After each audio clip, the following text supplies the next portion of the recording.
Hello বন্ধুরা, কেমন আছো তোমরা সবাই? আশা করি ভালো আছো। আমিও ভালো আছি, কিন্তু ঠান্ডা লেগেছে, গলাটা একটু প্রবলেম আছে ভয়েসের। তাই জন্য ভিডিওগুলো করতে পারছি না, ভয়েসও দিতে পারছি না, রিলসও করতে পারছি না। শরীরটা খুবই খারাপ। তা অনেকদিন ভিডিও দিইনি, রিচও ডাউন হয়ে যাচ্ছে। তাই জন্য ভাবলাম যে আর বসে থাকা যাবে না। যাই হোক, তো এই দেখো, এটা আমরা দীঘাতে যে ঘুরতে গেছিলাম তার তৃতীয় দিন। আর এই দিনই আমরা রিটার্ন করেছিলাম রাতে। তো সারাদিন কি কি করলাম তোমাদের সাথে একটু শেয়ার করি। তো এই যে সকাল সকাল উঠে আমরা ভাবছিলাম যে উদয়পুর যাব।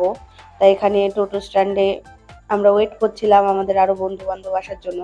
তো ওরা আমাদেরকে না বলেই আমরা এখানে টোটো ঠিক করছি, ওরা চলে গেছে মন্দারমণিতে। যাই হোক, তো আমরা দুজনে আর যাইনি অত দূরে। তারপরে আমরা আবার রিটার্ন করে চলে আসলাম ওল্ড দীঘা বিচে। ঘোরাঘুরি করছিলাম এখানে, সকালটা এখানেই কাটিয়েছি। যেহেতু আজকে রিটার্ন করব, বেশি জার্নি করতে পারবো না। আবার যেহেতু আমরা বাসে গেছিলাম, তো ফিরেছি বাসেই ফিরেছি, সারা রাত বাসে থাকতে হবে। এই জন্য বেশি জার্নি করিনি, কাছাকাছি ছিলাম হোটেলে। তো আমরা যেহেতু ওল্ড দীঘাতেই উঠেছিলাম, তাই জন্য আর বেশি দূরে যাইনি, এখানেই ছিলাম সকালবেলাটা।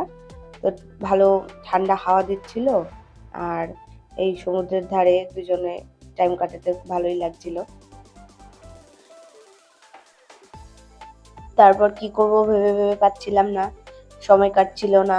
তারপরে এখানে আমি রিলস করেছি, তোমরা দেখেছো আমার বরের সাথে। তো যাই হোক, ভালোবাসার মানুষ যদি কাছে থাকে আর কাউকে প্রয়োজন পড়েও না। আমরা দুজনেই থাকলে সত্যি বলছি আর কাউকে সেই রকম দরকার পড়ে না। দুজনে কোথা দিয়ে যে সময় কেটে যায়। তো এই দেখো, আমার বর বলছিল একটু কাছাকাছি আসো সমুদ্রের ধারে। তা আমি বলছিলাম না, আমার ড্রেস ভিজে যাবে। তো ওর কথা শুনে যেতে না যেতে আমার সত্যি সত্যি ড্রেসটা নিচ দিয়ে ভিজে গেছে। যাই হোক, তারপরে এখান থেকে ভাবছিলাম যে কিছু খাই চলো। তো এখানে আমরা সকালবেলায় এই যে দেখো দুধ চা নিয়েছি, আর নিয়েছিলাম একটা প্যাটিস বিস্কুট। ভালো লেগেছিল বিস্কুটটা। এই বিস্কুটগুলো এমনি দুধ চায়ের সঙ্গে খুবই ভালো লাগে, বাড়িতেও খাই।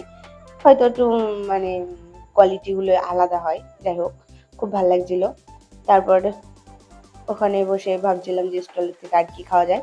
তো সকাল সকাল ওখানে দেখছিলাম ডিম টোস্ট, তারপর কচুরি, এগুলো বিক্রি হচ্ছিল। তা বললাম যে কচুরি আমরা কদিন ধরে লুচি তরকারি খাচ্ছি আমাদের ওখানে, দিদিরা বানাচ্ছে, তো চলো ডিম টোস্ট খাই।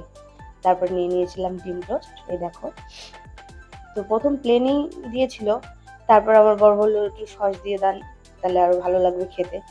তারপর ওই দাদা ভাই আবার সস দিয়ে গেল। তো ভালোই কাটলো সকালটা, এখানে ব্রেকফাস্ট করে নিলাম এখান থেকেই। এবার যেহেতু হোটেলেও দিদিভাইরা রান্না করেছে, ওখানেও ব্রেকফাস্ট রেডি। তো কি করবো ভেবে ভেবে পাচ্ছিলাম না যে এটা খেয়ে নিলাম, আবার ওখানে গিয়ে খেতে হবে। আবার ওখানে রান্নার থেকে গেলে বকাবকি করে, যেহেতু হলো সবার মাথা পিছু ধরে নেয়। এবার ভাত থেকে গেলে খুবই, তরকারি ভাত এক দুজনের থেকে গেলে আরও ছেলেপেলে আছে যারা, তারাও এরকম মাঝে মাঝে খায় না টাইম মতন। তা ওনারাও খুব বকাবকি করে খাবার নষ্ট হলে। তো ওখানেও গিয়ে খেতে হলো, অল্প করে নিয়ে নিয়েছিলাম। তো ওখানে সকাল সকাল আমাদের হয়েছিল ভাত।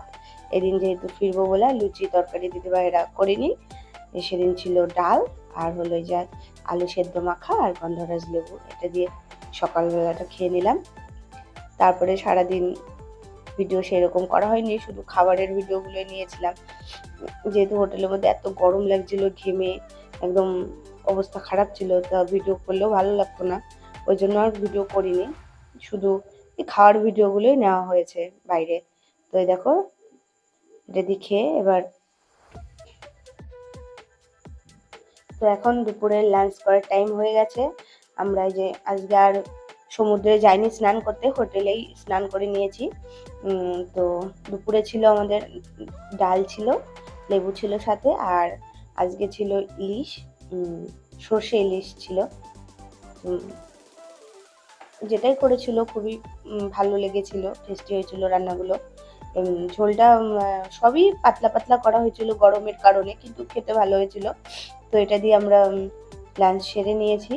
তারপর যেহেতু ওই যে রাতে আবার আমরা খুব প্যাকিং করতে হবে, ফিরতে হবে, তার জন্য খুবই ব্যস্ত ছিলাম, যেসব গোছগাছ করে নিতে হবে। 8টার মধ্যেই আমাদের বলেছিল সব রেডি হয়ে যেতে। তা দেরি, যদিও বা দেরি হয়েছিল, কিন্তু আমাদেরকে বলা হয়েছিল রুম ছেড়ে দিতে হবে 8টার মধ্যে রাত্রির। তাই জন্য সারাদিনটা একটু তাড়াহুড়োর মধ্যে দিয়ে ছিলাম। তারপর রাতে এই যে আমাদের ডিনারও রেডি হয়ে গেছে। এখানে ডালটা কমনই ছিল, গরমের কারণে সবাই বলেছিল ডালটা যেন থাকে। তো রাতেও ছিল আমাদের ডাল, গন্ধরাজ লেবু, আর বলেছিল হলো পনির দিয়ে রসা করবে, কিন্তু পনির যেহেতু পাইনি তাই জন্য লাস্ট দিদিভাইরা সোয়াবিনের তরকারিটা করেছিল। তো এটা দিয়ে রাতের এই যে তাড়াতাড়ি করে সেরে নিচ্ছি ডিনার।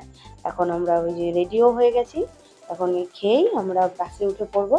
তারপরে যখন সময় হবে তখন বাস ছাড়বে। তো দেখো এই যে সোয়াবিন দিয়ে খেয়ে নিলাম, এখন আমরা আস্তে আস্তে করে গুছিয়ে বাসে উঠবো। তো এই অবধি আমার মিনি ব্লগটা।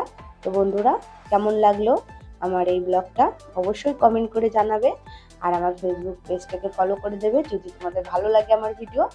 আর যারা ইউটিউব থেকে দেখছো প্লিজ বন্ধুরা আমাকে একটু সাপোর্ট করো, সাবস্ক্রাইব করো, আর লাইক করো, আর কমেন্ট করে অবশ্যই জানিও ভিডিও কেমন লাগলো। তো চলো বন্ধুরা, আজকের মতো টাটা, সবাই ভালো থেকো।